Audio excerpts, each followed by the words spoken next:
kailangan po natin ng coach, no? Na mag-guide sa atin. At yun, siyempre pipiliin na natin yung sigurado po tayo, no? Siyempre doon na tayo sa Panginoon, sa Panginoong Jesucristo. Kaya nga sabi sa Romans 31, Romans chapter 8 verse 31, no? Kung ang Panginoon ay kasama ko, no?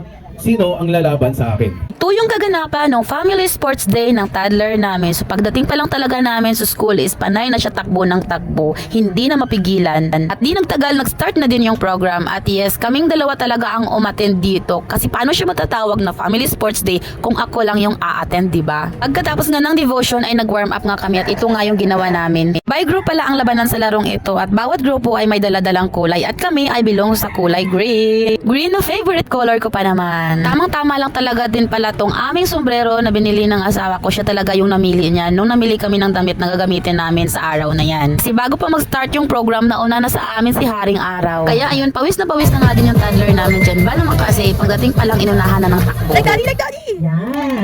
Look, daddy!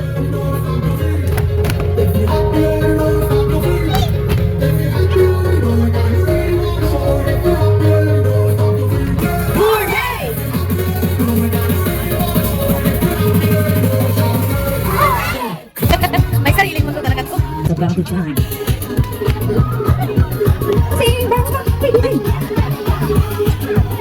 Jump! Dali! Sariling mundo anak mo. Bye! Pagkatapos nga ng mga ilang warm-up, nag-start na din yung laro. At syempre sumali tayo dyan, hindi tayo pahuhuli. Get set, go!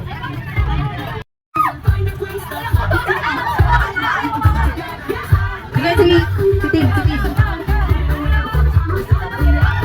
Bawal yung hawakan. Bawal yung hawakan. Ano yung dalawa? Okay. Magkahawak lang ng mula. Napuko na kayo.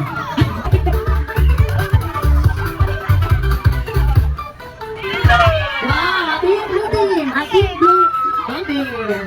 Sige, kanya. Sige, At ito naman yung toddler namin, nasa kalagitnaan pa lang kami ng program ay nakailang tantrum na kung saan hindi pa nagsa-start Gina G maglaro. Pero nang umpisa ng laro ay ayaw na maglaro. Wait lang, patapusin ko lang. Okay, very good. Iblo na. Sige, Alex, ikaw na. So ayun na nga yung sabi ko, kung saan totoong laban na ayaw na mag-participate ng batang to. Ba naman gusto na magpabili ng car na nasa kalagitnaan pa kami ng program. By the way, ginawan ko talaga to ng vlog, hindi lang para sa content kundi para talaga sa memories.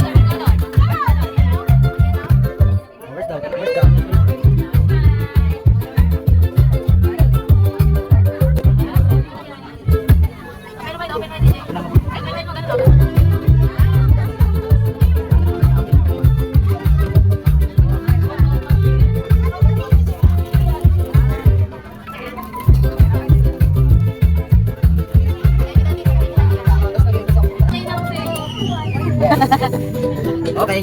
Oo, ha? Wala lang iwan. Ha? Ano yung kuhanin? This part naman ay picture taking na ng bawat family. Ito ay nag-participate talaga lahat, no? Kaya maraming salamat po. Maraming salamat po. No? So ayun nga mga may, pagkatapos nga ng program sa school, dumiretso na din kami dito para mabilhanan ng toy car ang batang to. Fast forward nga, pagkatapos nga ng aming responsibilidad as a parent, duty naman kami sa aming hanap buhay. Pero yung video na to ay sobrang gabing-gabi na to, nabagot na kasi ako kakaantay sa kanila na matapos nila yung ginawa nilang motor. Na ang ending ay binuraot lang kami ng customer na yan. Araw din kasi to ng live group namin na hindi na kami naka-attend.